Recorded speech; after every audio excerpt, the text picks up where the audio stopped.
Hello दोस्तों, नमस्कार। स्वागत है आप सभी लोगों का स्टडी आईक्यू पर। स्टडी आईक्यू के साथ आप लोग जुड़ चुके हैं। मैं शुभम सरधालिया एक और विषय पे, एक और टॉपिक पे बात करने के लिए आ चुका हूं। दोस्तों, आप चाहें तो इंस्टाग्राम, फेसबुक या टेलीग्राम के माध्यम से मेरे साथ कनेक्ट कर सकते हैं। कोई भी आपका डाउट है, कोई आपकी क्वेरी है, आप मुझसे पूछ सकते हैं। दोस्तों, जिस विषय पे हम बात करने वाले हैं उसका संबंध जो है वो असम राज्य से है।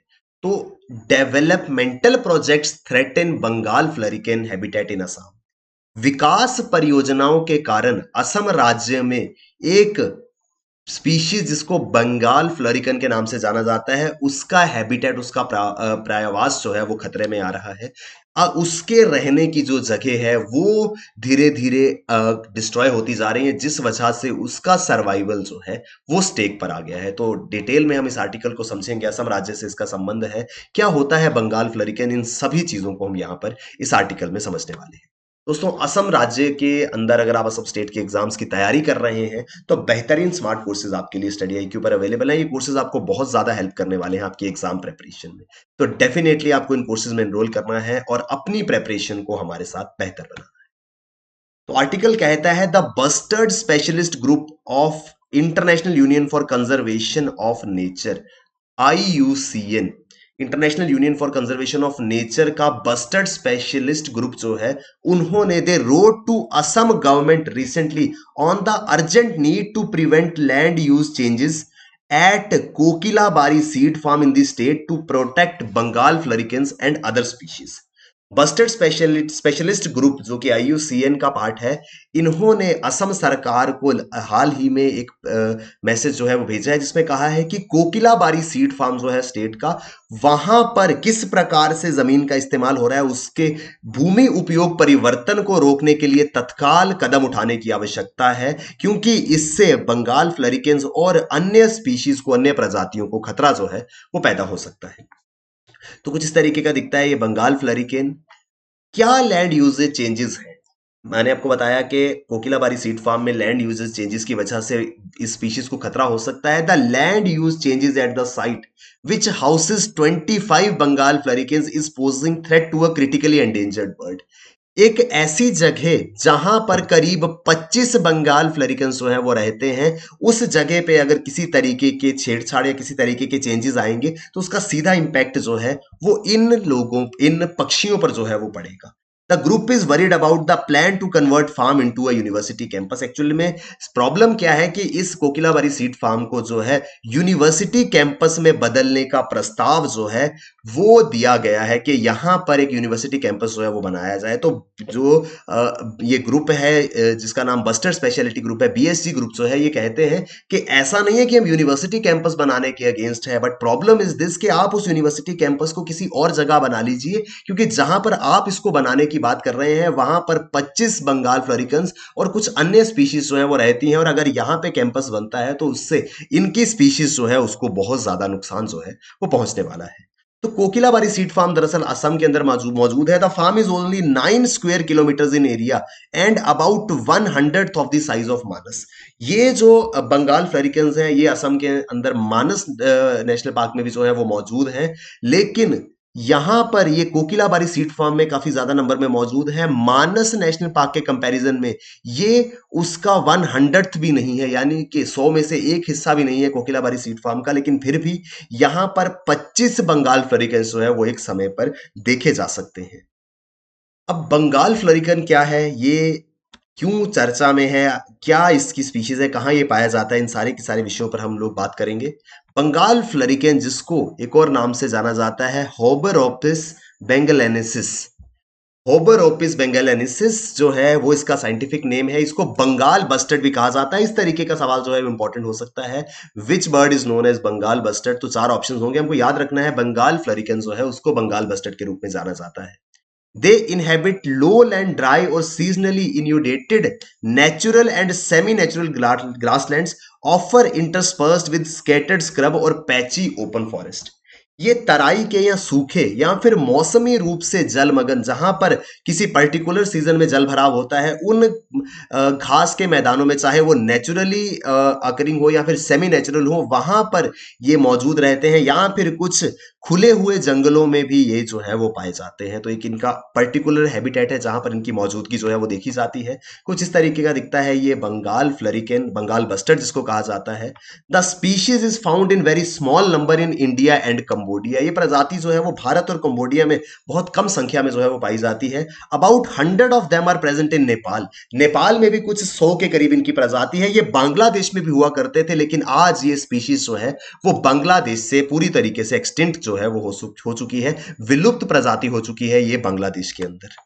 In India, the species habitat lies in the flood plains of countries two largest rivers, Ganga and Brahmaputra.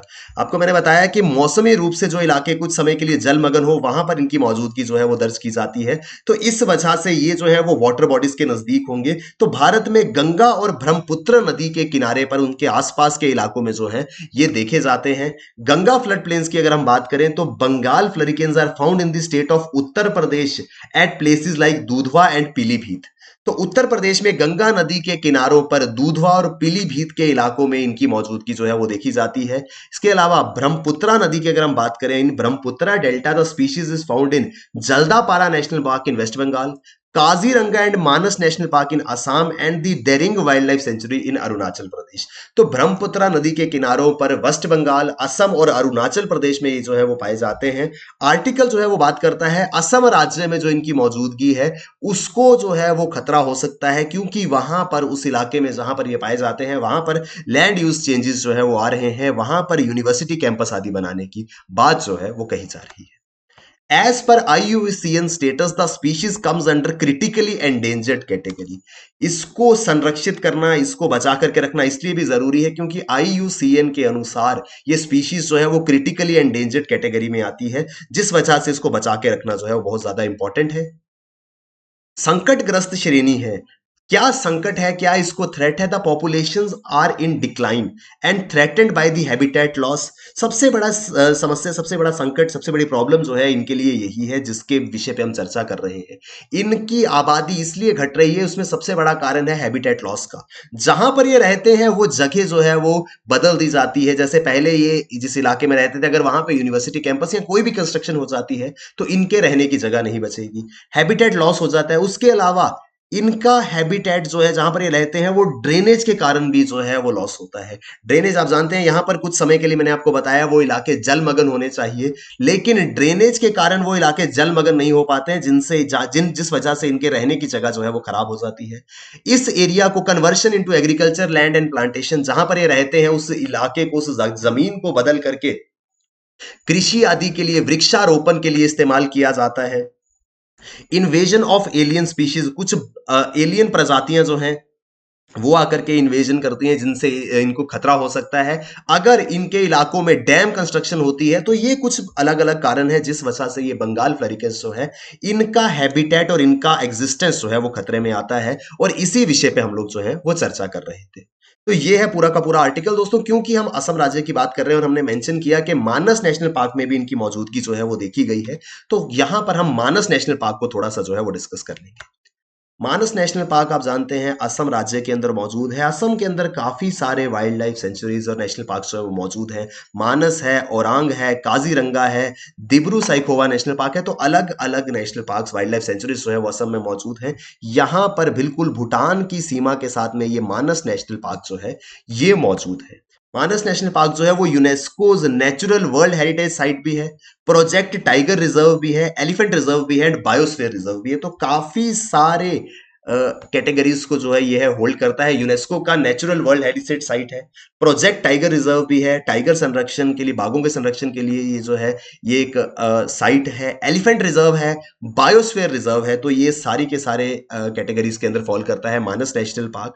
Manas national park के से होकर के गुजरती है मानस नदी। Manas river flows through the west of the park and is the main river within it. तो यहां से मानस नदी होकर के गुजरती है जो यहाँ की एक प्रमुख नदी है। It is the major tributary tributary of Brahmaputra river. ये ब्रह्मपुत्रा नदी की एक प्रमुख सहायक नदी जो है वो भी है। The Manas river also serves as an international border dividing India and Bhutan. मैंने आपको बताया कि बिल्कुल भारत और भूटान की सीमा पर ये मानस नेशनल पार्क है और यहां से होकर के गुजरती है मानस नदी। और ये मानस नदी जो है वो डिवाइडिंग लाइन है, वो बॉर्डर बनता है भारत और भूटान के बीच में। तो ये दोस्तों कुछ इंपॉर्टेंट पॉइंट्स थे इस आर्टिकल के बारे में। इंपॉर्टेंट है यहां पर बंगाल फ्लरिकन की संरक्षण की हम लोग बात कर रहे थे, उनके हैबिटेट को जो है वो लॉस हो रहा है, क्रिटिकली एंडेंजर्ड है और उसका संरक्षण जो है वो जरूरी है। कहां पर ये पाया जाता है, सब चीजों को हमने विस्तार से यहां पर समझा है, क्योंकि असम के मानस नेशनल पार्क में भी इसकी मौजूदगी है। तो मानस नेशनल पार्क को भी हमने यहां पर जो है वो डिस्कस करा है। आई होप हमको विस्तार से ये आर्टिकल जो है वो समझ में आया होगा। दोस्तों, असम स्टेट एग्जाम्स की अगर आप तैयारी कर रहे हैं तो बेहतरीन स्मार्ट कोर्सेज आपके लिए स्टडी IQ पर अवेलेबल है। ये कोर्सेज आपको बहुत ज्यादा हेल्प करने वाले हैं आपकी एग्जाम प्रेपरेशन को बेहतर बनाने में। तो डेफिनेटली इन कोर्सेज में एनरोल करना है और अपनी प्रेपरेशन को हमारे साथ बेहतर बनाना है। थैंक यू वेरी मच दोस्तों, all the best, keep working hard, bye bye, take care, जय हिंद।